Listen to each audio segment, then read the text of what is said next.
Sir ते टोपी ते नीयत खोटी, लैना की टोपी सर धर के।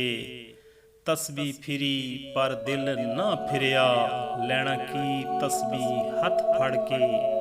चिल्ले कीते पर दिल ना फिरिया, लैना की चिलियां विच वड़ के। बुल्ले शाह जाग बिना दुध नहीं जमदा, भावें लाल होवे कड़ कड़ के। वेख बंदिया आसमाना ते उड़दे पंछी, वेख तां सही की करदे ने। ना ओ करदे रिज़्क ज़ख़ीरा, ना ओ भुखे मरदे ने। कदी किसे ने पंख पखेरू, भुखे मरदे वेखे ने। बंदे ही करदे रिज़्क ज़ख़ीरा ते बंदे ही भुखे मरदे ने। पढ़ पढ़ आलम फाजल होया, कदी अपने आप नूं पढ़िया ही नहीं। जा वड़दे मंदर मसीतां, कदी मन अपने विच वड़िया ही नहीं। ਐਵੇਂ रोज़ शैतान नाल लड़दा, कदी नफ्स अपने नाल लड़िया ही नहीं।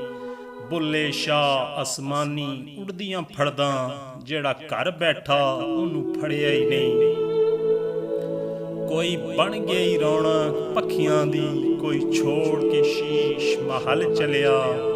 कोई पलिया नास ते नखरियां विच, कोई रेत गरम ते थल चलिया। कोई भुल गया मकसद आवन दा, कोई करके मकसद हल चलिया। इत्थे हर कोई फरीद मुसाफर है, कोई अज चलिया ते कोई कल चलिया।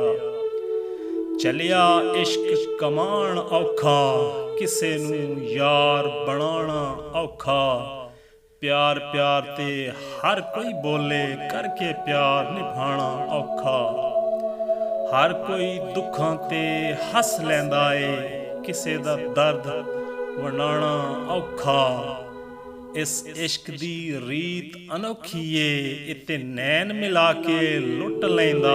लोकी दुश्मन बन के लुटदे ने, इत्ते यार बना के लुट लैंदा।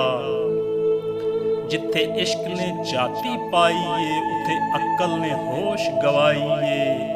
ਇਹ ਬਾਦਸ਼ਾਹਾਂ ਦੇ ਪੁੱਤਰਾਂ ਨੂੰ ਹੱਥ ਕਾਸੇ ਫੜਾ ਕੇ ਲੁੱਟ ਲੈਂਦਾ। ਇੱਕ ਅੱਖ ਦਾ ਮੋਲ 1.25 ਲੱਖ ਬੁਲਿਆ, ਇੱਕ ਅੱਖ ਦਾ ਮੋਲ 1.25 ਲੱਖ ਬੁਲਿਆ। ਪੂਰਾ ਯਾਰ ਤੋਲਾਂ ਤੇ ਕੀ ਬਣਸੀ, ਹਰ ਕੋਈ ਯਾਰ ਨਹੀਂ ਹੁੰਦਾ ਬੁਲਿਆ। ਕਦੀ ਕੱਲਿਆਂ ਬਹਿ ਕੇ ਸੋਚ ਤਾਂ ਸਹੀ, ਜਿਨ੍ਹਾਂ ਦਾ ਨਾ ਜਗ ਤੇ ਕੋਈ, ਜਿਨ੍ਹਾਂ ਦਾ ਨਾ ਜਗ ਤੇ ਕੋਈ, ਉਹ ਵੀ ਪੁੱਤਰ ਪਲਦੇ ਵੇਖੇ। ਜ਼ਾਤਾਂ ਦਾ ਤੂੰ ਮਾਣ ਕਰੀ ਨਾ, ਕੱਢਦੇ ਸਭ ਭੁਲੇਖੇ। ਬੁੱਲੇ ਵਰਗੇ ਕੰਜਰਾਂ ਦੇ ਘਰ ਸੌਦਾ ਢੂੰਦੇ ਵੇਖੇ। ਤੂੰ ਇਸ਼ਕ ਦਾ ਕਲਮਾ ਪੜ੍ਹ ਤੇ ਸਹੀ, ਤੂੰ ਇਸ਼ਕ ਦਾ ਕਲਮਾ ਪੜ੍ਹ ਤੇ ਸਹੀ। ਤੈਨੂੰ ਦੁਨੀਆ ਕਾਫਰ ਲੱਗਣੀ ਏ। ਜਿਸ ਯਾਰ ਦੇ ਯਾਰ ਹਜ਼ਾਰ ਹੋਵਨ, ਉਸ ਯਾਰ ਨੂੰ ਯਾਰ ਨਾ ਸਮਝੀ। ਜਿਹੜਾ ਹੱਦ ਤੋਂ ਵੱਧ ਕੇ ਪਿਆਰ ਕਰੀ, ਉਸ ਪਿਆਰ ਨੂੰ ਪਿਆਰ ਨਾ ਸਮਝੀ। ਹੋਵੇ ਯਾਰ ਤੇ ਦੇਵੇ ਹਾਰ ਤੈਨੂੰ, ਉਸ ਹਾਰ ਨੂੰ ਹਾਰ ਨਾ ਸਮਝੀ। ਬੁੱਲੇ ਸ਼ਾਹ ਭਾਵੇਂ ਯਾਰ ਜਿੰਨਾ ਵੀ ਗਰੀਬ ਹੋਵੇ, ਉਹਦੀ ਸੰਗਤ ਬੇਕਾਰ ਨਾ ਸਮਝੀ। ਅਸੀਂ ਨਾਜ਼ੁਕ ਦਿਲ ਦੇ ਲੋਕ ਹਾਂ, ਸਾਡਾ ਦਿਲ ਨਾ ਯਾਰ ਦੁਖਾਇਆ ਕਰ। ਨਾ ਝੂਠੇ ਵਾਅਦੇ ਕੀਤੇ ਕਰ, ਨਾ ਝੂਠੀਆਂ ਕਸਮਾਂ ਖਾਇਆ ਕਰ। ਤੈਨੂੰ ਕਈ ਵਾਰੀ ਮੈਂ ਆਖਿਆ ਏ, ਮੈਨੂੰ ਵੱਲ ਵੱਲ ਨਾ ਅਜ਼ਮਾਇਆ ਕਰ। ਤੇਰੀ ਯਾਦ ਦੇ ਵਿੱਚ ਮੈਂ ਮਰ ਵੈਸਾਂ, ਮੈਨੂੰ ਇੰਨਾ याद ना आया कर। वीडियो अच्छी लगे तो प्लीज़ वीडियो को लाइक और शेयर कीजिएगा। मज़ीद अच्छी अच्छी वीडियोस के लिए चैनल को सब्सक्राइब और पेज को फॉलो ज़रूर कीजिएगा। वीडियो देखने का बहुत बहुत शुक्रिया। आपकी आवाज़, आपके दिल की आवाज़, आवाज़ टीवी।